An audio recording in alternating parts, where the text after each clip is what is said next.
रायगड़ा प्रतिदिन YouTube channel को पुणी थे स्वागत। गुणपुर पौर परिषद तरफ ग्रीष्म प्रवाह को दृष्टि रखी विभिन्न स्थान में ठंडा पानीय जलर प्रकल्पर सुव्यवस्था। रायगड़ा जिला गुणपुर पौर परिषद तरफ विभिन्न स्थान में तृषा मेटाइवाई विशुद्ध ठंडा पानीय जल प्रकल्पर सुव्यवस्था स्थापन कर प्रकल्प हेबा द्वारा अनेक लोकंकर तृषा मेटाउथुबा देखा मिली।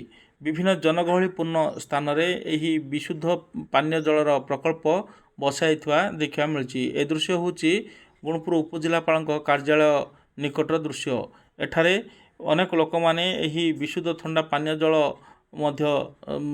नेउथुबा देखा मिली।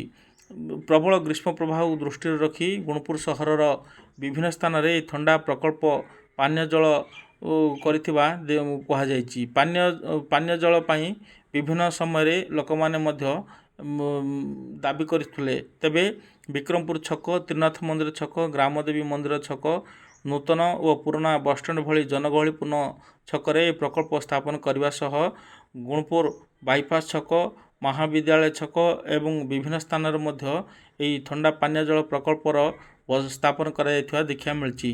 यही प्रकल्प हेबा द्वारा विशुद्ध ठंडा पानीय जल लोक मैंने पीउथुबा यह द्वारा तृषा मेटाउथुबा देखा मिली। एवं प्रबल ग्रीष्म प्रवाह को दृष्टि रखी आगामी दिन में आहरी अनेक स्थान एहीपरी ठंडा पानीय जल प्रकल्पर सुव्यवस्था करा गुणपुर पौर परिषद तरफ कहुई।